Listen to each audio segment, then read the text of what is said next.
ಇಲ್ಲಿ ನಮ್ಮ ಭಾರತ ದೇಶದ ತುಂಬ ಇರತಕ್ಕಂಥ ಎಲ್ಲ ರಾಜ್ಯಗಳಲ್ಲಿ ದೇವಾಂಗ ಸಮುದಾಯಕ್ಕೆ ಸಂಬಂಧಪಟ್ಟಂತೆ ಅನೇಕ ಐತಿಹಾಸಿಕ ಪೌರಾಣಿಕ ದಾಖಲೆಗಳನ್ನು ಸಂಗ್ರಹಿಸುವ ನಿಟ್ಟಿನಲ್ಲಿ ನಾನು ಕರ್ನಾಟಕ ವಿಶ್ವವಿದ್ಯಾಲಯದ ಅನೇಕ ಗ್ರಂಥಗಳನ್ನು ಹಾಗೂ ಶಾಸನೋಕ್ತ ಆಧಾರಗಳನ್ನು ಹಾಗೂ ಪೌರಾಣಿಕ ಆಧಾರಗಳನ್ನು ಅದಕ್ಕೆ ಸಂಬಂಧಪಟ್ಟಂಥ ವಿಶ್ವವಿದ್ಯಾಲಯದ ಗ್ರಂಥಸೂಚಿಗಳನ್ನು ಮತ್ತು ಕನ್ನಡ ಸಾಹಿತ್ಯ ಪರಿಷತ್ತು ಮತ್ತು ಎಲ್ಲ ವಿಶ್ವವಿದ್ಯಾಲಯದವರು ದೇವಾಂಗ ಜನಾಂಗ ಇರಬಹುದು ಅಥವಾ ನ್ಯಾಯಕಾರಿಕೆ ಉದ್ಯಮ ಇರಬಹುದು, ಇವೆಲ್ಲ ಅಮೂಲಾಗ್ರ ಟಿಪ್ಪಣಿಗಳು ಯಾವ್ಯಾವ ಗ್ರಂಥದಲ್ಲಿ ದಾಖಲಾಗಿವೆಯೋ ಅವುಗಳನ್ನು ಹುಡುಕಾಡುವ ಸಲುತ್ತ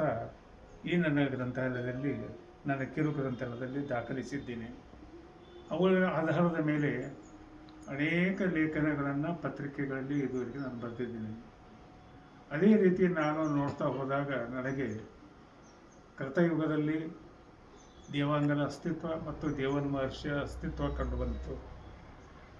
ತ್ರೇತಾಯುಗದಲ್ಲಿಯೂ ಕೂಡ ಈ ದೇವಾಂಗ ವಸ್ತ್ರದ ಮಹಿಮೆ ಮತ್ತು ದೇವಾಂಗನ ಒಂದು ನೇಯ್ಗೆ ಉದ್ದಿಮೆ ಬಗ್ಗೆಯೂ ನನಗೆ ಕಂಡುಬಂತು ತ್ರೇತಾಯುಗದಲ್ಲಿ. ಅದೇ ಪ್ರಕಾರ ಅದರ ಮುಂದುವರಿದ ಭಾಗವಾಗಿ ದ್ವಾಪಾರ ಯುಗದಲ್ಲಿ ಯುಧಿಷ್ಠಿರನ ಪಟ್ಟಾಭಿಷೇಕ ಸಮಯದಲ್ಲಿ ನೇಯ್ಗೆ ಉದ್ದಿಮೆ ಮತ್ತು ರೇಷ್ಮೆಯ ವಸ್ತ್ರವನ್ನು, ಕೌಶಾಯ ರಾಜವಸ್ತ್ರಗಳನ್ನು ಕುಂತಿದೇವಿ ಅರಮನೆಯಲ್ಲಿ ಕೈಮಗ್ಗದ ಮುಖಾಂತರ ತಯಾರು ಮಾಡುವ ಆಧಾರಗಳು ಕೂಡ ನನಗೆ ದ್ವಾಪಾರ ಯುಗದಲ್ಲಿ ಕಂಡುಬಂತು.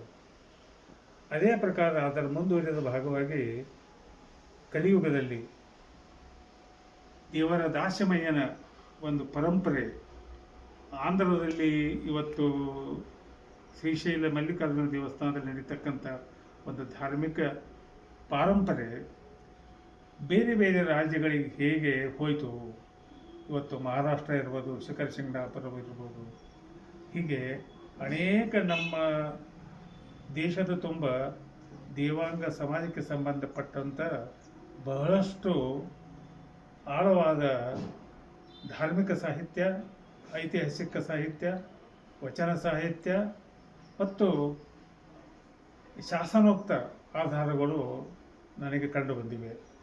ಆ ನಿಟ್ಟಿನಲ್ಲಿ ನಾನು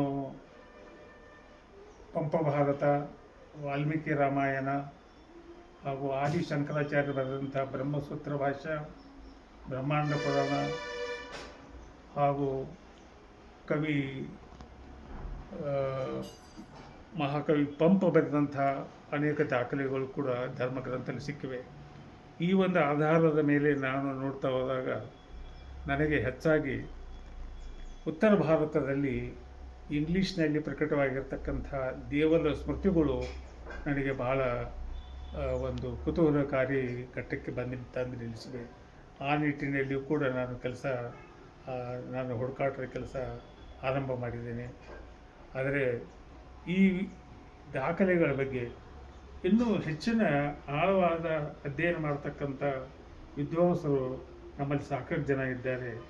ಅವರು ಮುಂದೆ ಬಂದು ನಮ್ಮ ನೆಲೆ ಏನಿದೆ, ನಮ್ಮ ಪ್ರಾಥಮಿಕ ಮತ್ತು ಪುರಾತನ ಕಾಲದ ನಮ್ಮ ಪರಂಪರೆಗಳು ಹೇಗೆ ನಶಿಸಿ ಹೋಗಿವೆ, ಅವನ್ನ ಮತ್ತೆ ನಾವು ನೆನಪಿಸಿಕೊಂಡು ಅವನ್ನ ಸಾಹಿತ್ಯ ರೂಪದಲ್ಲಿ, ಪುಸ್ತಕ ರೂಪದಲ್ಲಿ ಹಾಗೂ ಧಾರ್ಮಿಕ ಪ್ರವಚನ ಒಂದು ಬೋಧನೆಯ ಮುಖಾಂತರ ಅವು ಮತ್ತೆ ಪುನಶ್ಚೇತನಗೊಂಡು ಧರ್ಮದ ತಿಳಿವು ಎಲ್ಲರಿಗೂ ತಲುಪಬೇಕನ್ನತಕ್ಕಂಥ ಮಹತ್ವಾಕಾಂಕ್ಷೆ ನನ್ನದಾಗಿದೆ. ಆ ನಿಟ್ಟಿನಲ್ಲಿ ಎಲ್ಲ ಸಮಾಜ ಬಾಂಧವರು ಈ ನಮ್ಮ ಗ್ರಂಥಗಳ ಬಗ್ಗೆ, ಪುರಾತನ ಗ್ರಂಥಗಳ ಬಗ್ಗೆ ಹೆಚ್ಚಿನ ಆಸಕ್ತಿ ವಹಿಸಿ ಅವುಗಳನ್ನು ಆಳವಾಗಿ ಅಧ್ಯಯನ ಮಾಡಿ ಅದನ್ನು ಜನರಿಗೆ ತಲುಪಿಸುವಂಥ ಕೆಲಸ ಮಾಡಲಿಕ್ಕೆ ಜನ ಮುಂದೆ ಬರಬೇಕು. ಮತ್ತು ಮುಂದೆ ಬಂದವರಿಗೆ, ಸಮಾಜ ಬಾಂಧವರಾಗಲಿ, ಇವತ್ತು ರಾಜ್ಯ ಸಂಘಗಳಾಗಲಿ ಮತ್ತು ಧರ್ಮಪೀಠಗಳಾಗಲಿ ಅದಕ್ಕೆ ಬೆಂಬಲವನ್ನು ಕೊಡಬೇಕು ಅಂತಕ್ಕಂಥ ಒಂದು ಪ್ರಾಮಾಣಿಕ ಅನಿಸಿಕೆ ನನ್ನದಾಗಿದೆ. ನಮಸ್ಕಾರ.